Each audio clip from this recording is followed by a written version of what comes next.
जब देखो वो बहाने बनाती रहती है। जब देखो तुम पैसे मांगते रहते हो। जब देखो वो गेम खेलते रहते हैं।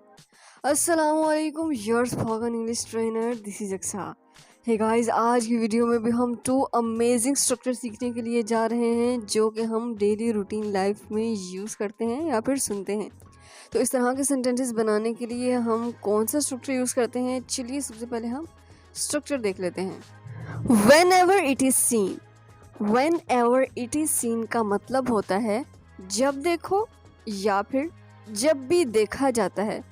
ज़्यादातर ये वर्ड जब देखो के लिए यूज़ किया जाता है। सेंटेंस स्ट्रक्चर है हमारे पास।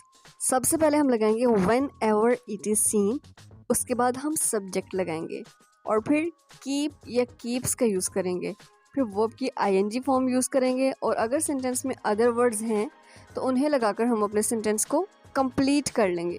अगर सब्जेक्ट सिंगुलर है तो कीप्स का यूज़ करेंगे और अगर प्लूरल है तो कीप का यूज़ करेंगे, राइट? चलिए इसके कुछ एग्जांपल्स देखते हैं ताकि हमें अच्छे से समझ आ सके। फर्स्ट सेंटेंस इज, जब देखो तुम फ़ोन चलाते रहते हो। स्पेशली पेरेंट्स अपने बच्चों के साथ इस तरह से बात करते हैं कि जब देखो तुम फ़ोन चलाते रहते हो। Whenever it is seen, you keep operating phone. Whenever it is seen, you keep operating phone. जब देखो वो गेम खेलता रहता है, इसे और कोई काम नहीं है। जब देखो वो गेम खेलता रहता है। Whenever it is seen, he keeps playing game. Whenever it is seen, he keeps playing game. जब देखो तुम बहाने बनाती रहती हो। थकते नहीं हो इतने बहाने बना बना के, कभी ये बहाना कभी वो बहाना। इस तरह से हम सेंटेंस सुनते भी हैं और यूज़ भी करते हैं ना। तो इसे इंग्लिश में कहेंगे whenever it is seen, you keep making excuses. Whenever it is seen, you keep making excuses. जब देखो वो पढ़ता रहता है। Whenever it is seen, he keeps studying. Whenever it is seen, he keeps studying. जब देखो वो रोती रहती है। इसे और कोई काम नहीं है, हर वक्त रोती रहती है। Whenever it is seen, she keeps crying. Whenever it is seen, she keeps crying. जब देखो तुम पैसे मांगते रहते हो और कोई काम नहीं तुम्हें। इस तरह से हम बोलते हैं ना, Whenever it is seen, you keep asking for money. Whenever it is seen, you keep asking for money. Next sentences है हमारे पास, इसी बहाने वो कमरे में घुस गया। इसी बहाने हम चाय भी पी लेंगे। इसी बहाने तुम इंग्लिश बोलना भी सीख जाओगे। तो इस तरह के सेंटेंसेस बनाने के लिए हम कौन सा स्ट्रक्चर यूज करते हैं, चलिए सबसे पहले स्ट्रक्चर देख लेते हैं। On this pretext. On this pretext का मतलब होता है इसी बहाने या फिर इसी बहाने से, राइट? सेंटेंस स्ट्रक्चर है हमारे पास। सबसे पहले हम लगाएंगे on this pretext.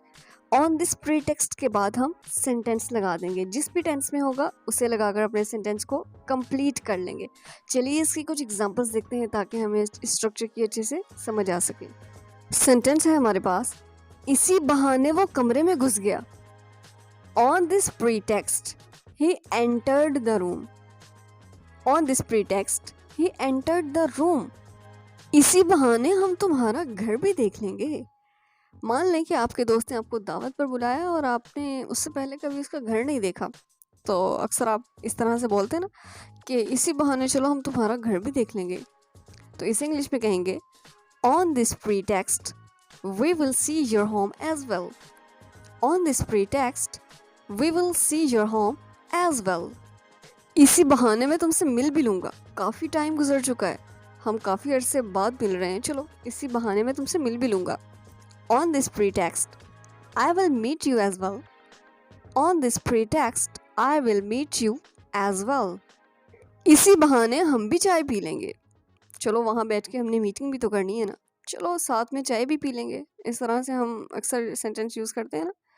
On this pretext, we will also have tea.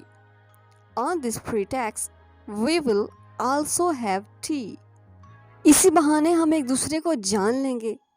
अगर आप किसी के साथ बिजनेस करना चाहते हैं और पहले कभी मिले नहीं हैं, तो इस तरह से बोलते हैं ना कि चलो इसी बहाने हम एक दूसरे को जान लेंगे मिलके। On this pretext we will get to know each other. On this pretext, we will get to know each other. इसी बहाने तुम इंग्लिश बोलना भी सीख जाओगे. On this pretext, you will learn speaking English as well. On this pretext, you will learn speaking English as well. जब देखो वो हंसता रहता है.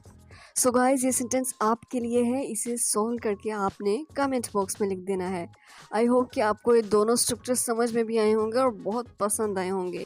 सो आज के लिए इतना ही. मिलते हैं नेक्स्ट वीडियो में. तब तक के लिए अल्लाह हाफिज़.